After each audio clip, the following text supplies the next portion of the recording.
Wow. That's pretty close now. That's a big blaze. You can hear the helicopters again. It's not windy out, but that's moving pretty quickly. Holy crap, it just broke out over there. I don't know, maybe you can see that, but that whole side is now completely on fire. Whoa. Yeah, that's what I'm saying. There's another one over there. Is that what you're looking at? Yeah, that one. Yeah, but do you see the one Yeah, over there? yeah, it's like right there. Look at that blaze. Oh my God.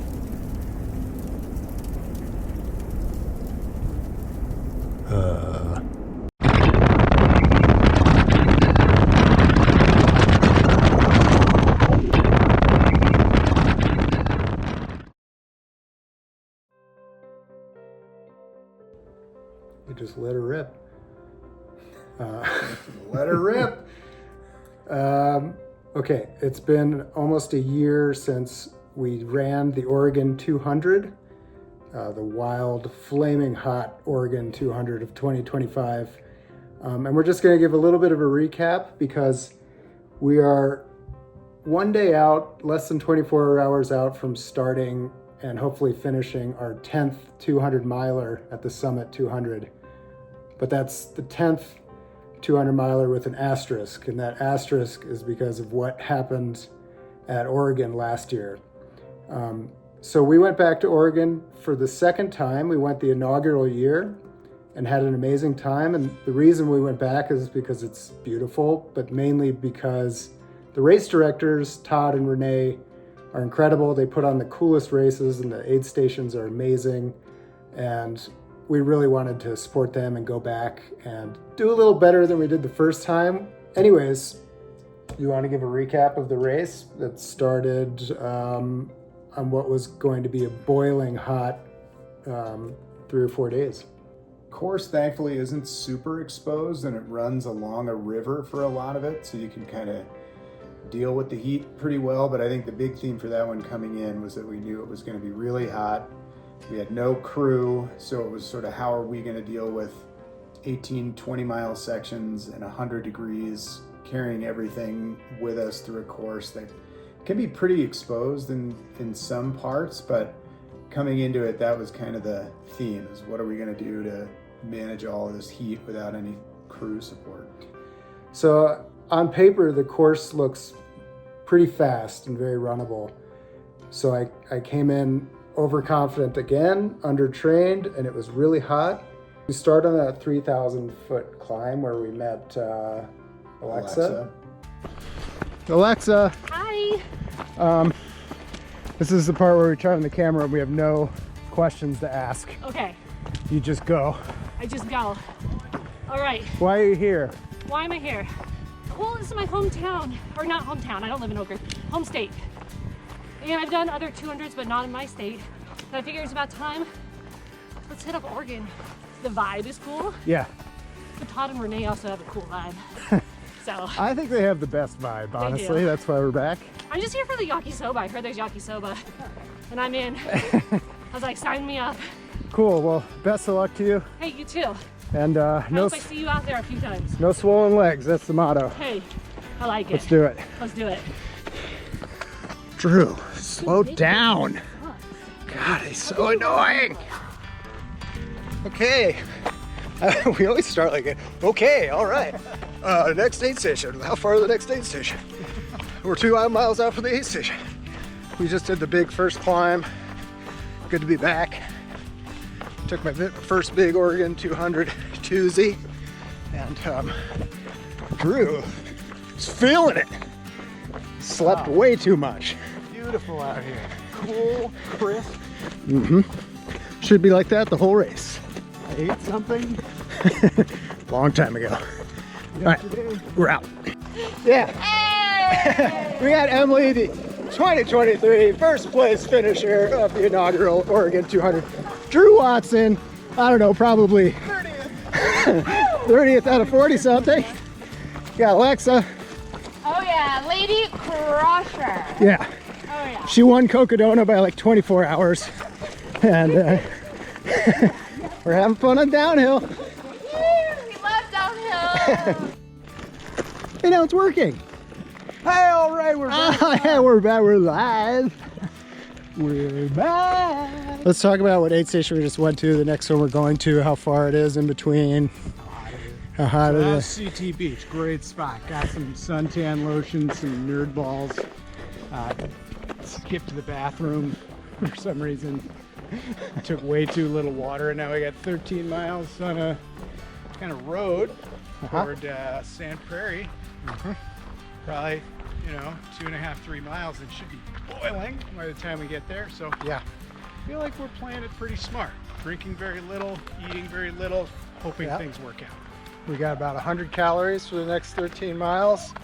We're walking the shade and running in the sun.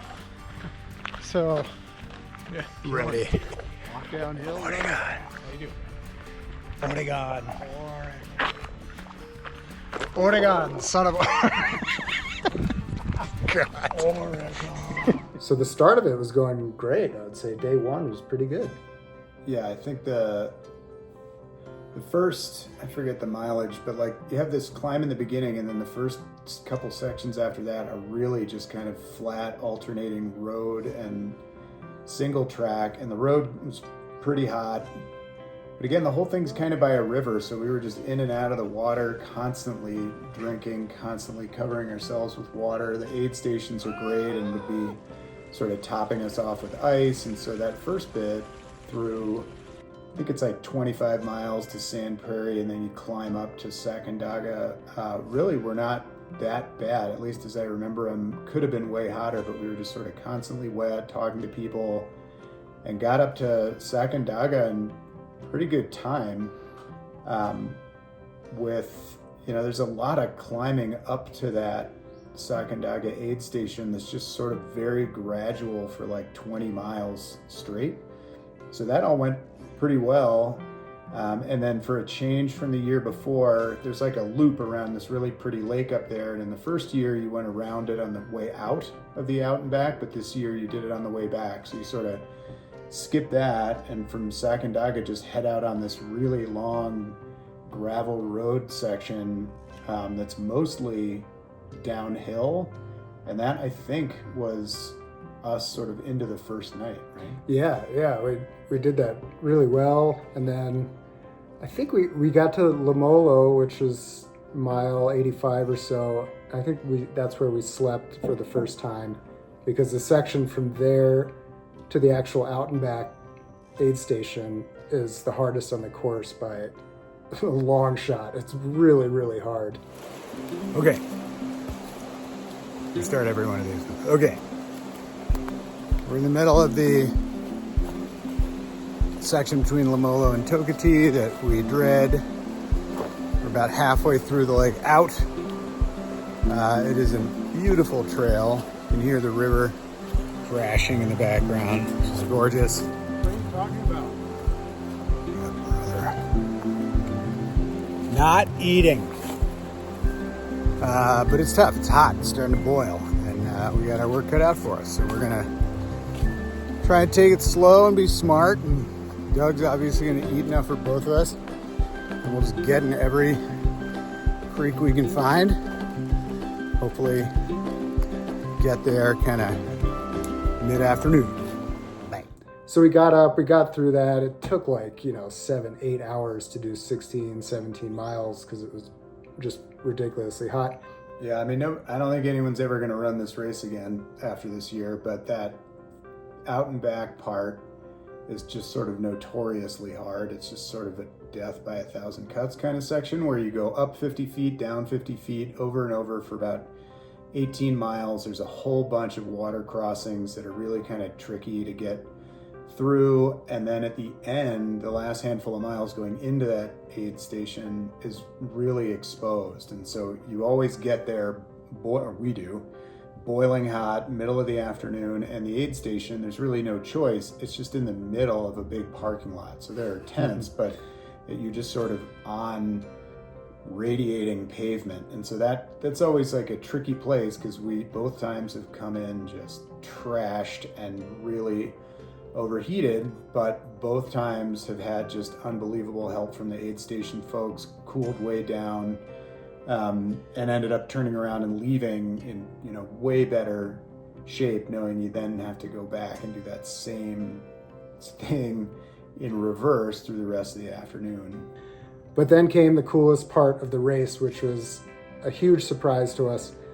When we did the inaugural race, that out and back aid station, you know, it's the middle of the day, it's boiling hot, and we had such a blast with the aid station folks there that year. And we came back this year and they had like signs for us, and we just hung out and basically shot the shit for a while because we were so hot, and they were cracking jokes, and it was the best time. Hey! Yo! How you doing? Good. Okay, so there's your electrolytes. Okay, but I'm filming you, so you have to just stand there The village idiot. and tell yeah. me your best dad joke. Oh, well, one time I was building this fort. And my... Oh, I just ruined it for you. Sorry. That was my dad joke. It's really bad. I forgot it. Okay, good to see you again. No, my wife said I was being really immature, so I told her to get out of my fort. That's my wife. He's just got in trouble. That must be what? Hold on. That looks like a weird. There you go. Okay. Awesome. All right, can I get... What do you call a cow with seizures? Beef jerky. I learned a new one. Okay. What'd you get? What does a boring psychic wear? Paranormal jeans. That's funny. Where's that? Nobody laughed except for you. Yeah. You better do it next year. It'll be fun. We got... Taylor wants to do it next year. Better be 75 degrees. Yeah. And smoky. Unfortunately, the race won't be happening perhaps ever again because of just the wildfire situation in the Pacific Northwest and Canada. It's just too difficult in August and September to hold a race up there. They already had it canceled one year because last year was the third year, right? Yeah, They had the inaugural year, then next year was canceled, I'm pretty sure. And then Yeah, so Yeah. I mean, even the inaugural year, the course was changed because of Yeah. fires the year before. So it was sort of like an alternate course, and then it got canceled, and then this was the third year. Yeah, and if you remember, it was this on the first year, on the second to last aid station of the race, and we were getting closer to finishing. There was like a spot fire that came up over the trees a little ways, and it was really smoky. They weren't letting crew in, so it's just always a tricky situation out there. But anyways, we got refreshed from them. That was so much fun to see everyone again and head back that just brutal section. And that's when it was getting dark, and we were so tired because the heat just knocks you out. So we were really sleepy, but very determined to make it back to that Lamolo aid station. But then that uphill section, it's, I don't know, almost 20 miles of paved road, gravel road. We just walked so I couldn't bend my leg, but this past year was pretty good with your 90s gangster rap and the amazing punk music. We kind of hoofed it up there pretty good. Hopefully the 2-hour sleep staves off the crazy. Yeah, that's kind of the deal, is that like you feel really good, but then you're just so like heat exhausted. You just want to sleep all the time. Just can't really move when it's 100. But And still complain though. oh yeah, plenty of energy for that. Love you, right. Dad Renee. Watson's out. I think when you get back up to Sacandaga off of the road, it's not truly all downhill, but like on the elevation profile map, it looks like it is mostly downhill because you're kind of at the high point of the race. You maybe have 50 miles left, and a little more, probably like 65, but you feel like you've done the hardest parts. And so you do this like 10-mile loop around this really scenic, pretty lake that we did in the dark the year before. And I think part of the reason they switched it is because so many people did it at night. And it is really beautiful. And it actually cooled off a ton. Like a bunch of clouds came in. It started to drizzle actually. Well, we just finished the last big climb of the race. We're at mile like 150 on something called Windy Pass Ridge that looks like that. Pretty amazing. What a change of fortunes. We were really nervous about this section because you climb up really high and it's been 190 degrees every day and there's no water up here, so we're freaking out. And then all of a sudden, like, clouds came in and it's been a cool rain the entire time. Amazing. It's the first time we've been cold in 50 hours. Yeah, super lucky. So we're gonna swap out some batteries, have a little sit, head down, and then we still got a ways to go, but really just trying to move to the finish tomorrow morning. Way off in the distance, you could hear this little rumble like there was thunder off in some storm, and we just sort of briefly commented like, wow, that's weird. We hadn't seen a cloud all race until right now. I can't believe there's actually like a storm somewhere. But got up, finished off that loop. There's a kind of cool like rock scramble. Like, it's cool during the day. It was a little iffy at night, but cool like rock scramble around the corner of the lake, and then you come back to that same aid station. And now I think you really feel like, you know, you obviously still have a long way to go, but you really feel like the worst of it is behind you, and you're starting to feel very realistic about getting it done and have a pretty clear sense of like maybe what your time is going to be, because the next section is pretty much just all downhill back down along that same river.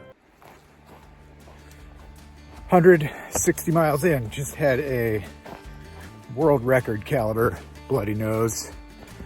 I think it's sorted, but I'm too afraid to do anything else with it, so carrying on.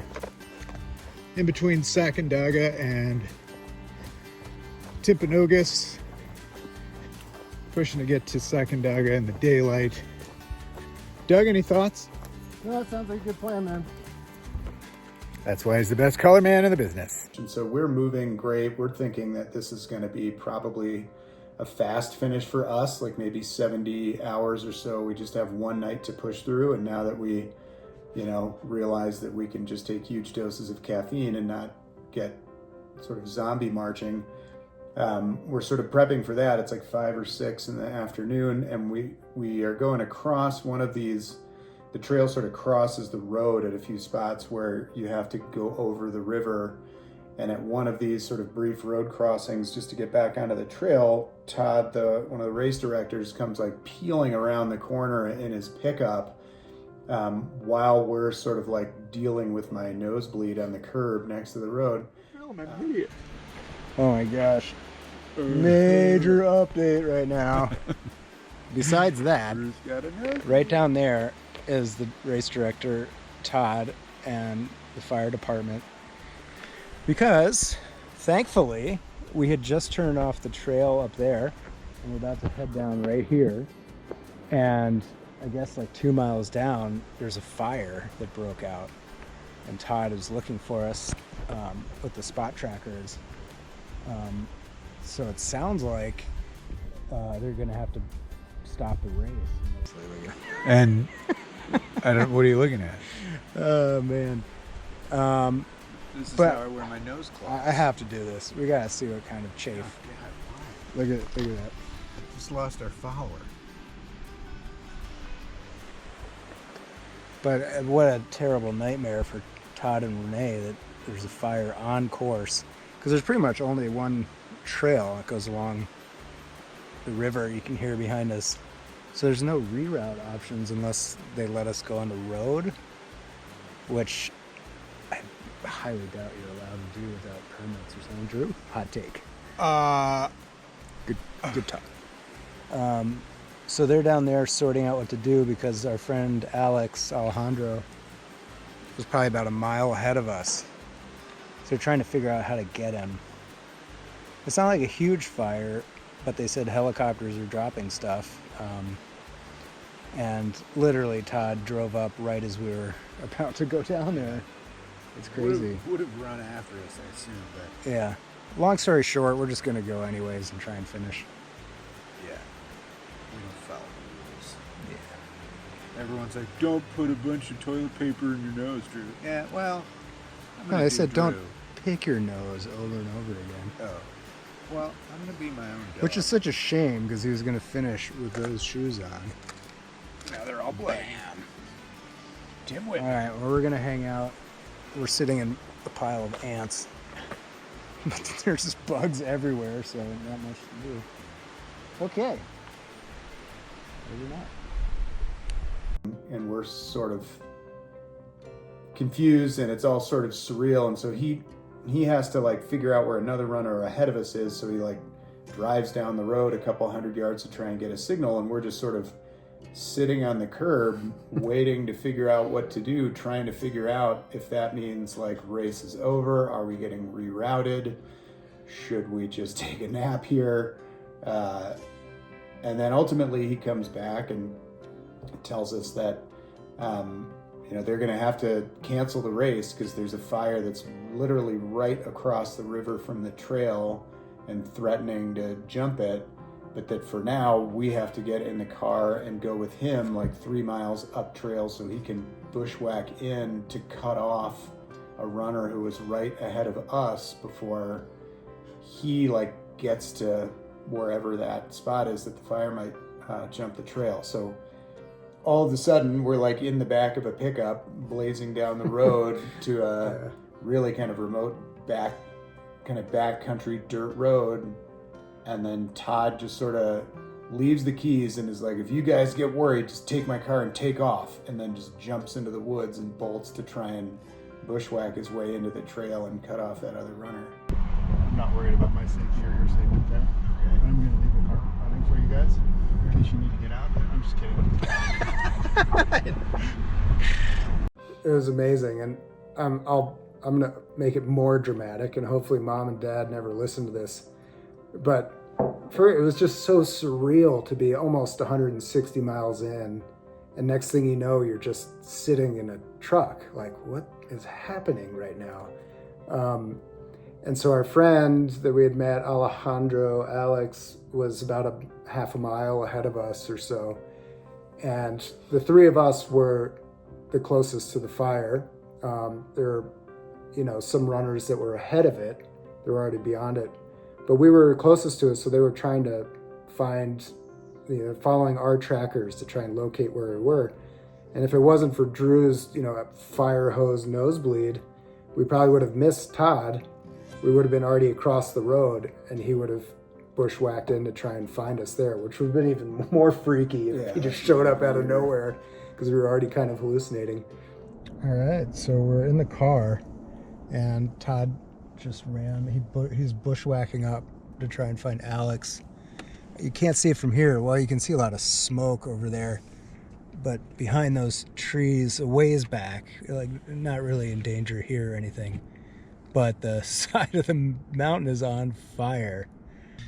I might sneak out there and get a little footage. That's a crazy blaze. Wow.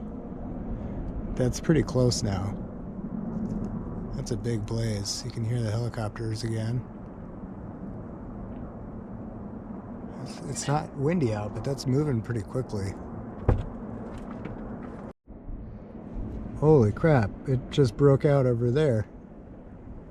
I don't know, maybe you can see that, but that whole side is now completely on fire.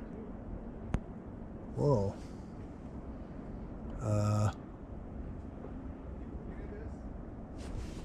Yeah, that's what I'm saying. There's another one over there. Is that what you're looking at? Yeah, that one. Yeah, but do you see the one Yeah, over there? yeah, it's like right there. Yeah. Look at that blaze. Oh my God.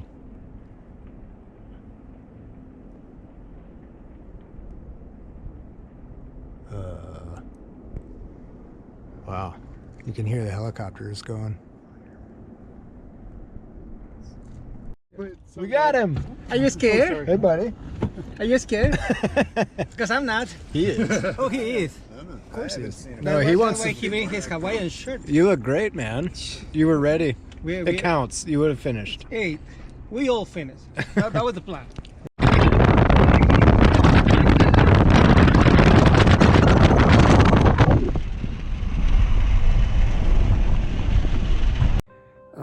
But he showed up with Alex, and we all jumped in the car and took off to Sand Prairie. And, you know, it was really rough because at that point, anyone who had not, you can correct me if I'm wrong, but anyone at that point who had not made it to the last aid station by that point was pulled off, had to be pulled off the course. So there are some people that were really close to finishing that didn't get to finish. So I guess that's what the asterisk is for our, what would have been our 8th finish, was we thought we had it in the bag, but you know, no buckle was received because we only got to do 160 miles. Yeah, and long story short is that nobody blamed Todd and Renee. They did exactly the right thing, and they got everyone off the course safe. They had an evacuation plan in place, and yeah, no one points a finger. They did exactly what they were supposed to do. And we feel so horrible for them because they care so much about the runners. They're so well loved out in the Pacific Northwest with some of the races they put on. And unfortunately, it doesn't look like they'd be able to move this to any other time of the year, which is a real bummer because if they ever somehow figure out a way to do it, we're definitely coming back just because I don't know, the people there, it's still a really small feeling race and they take care of you so well. And we loved it. So yes, that was finish. Well, you can decide if that was a finish. We're counting it as one. It's a race number 8.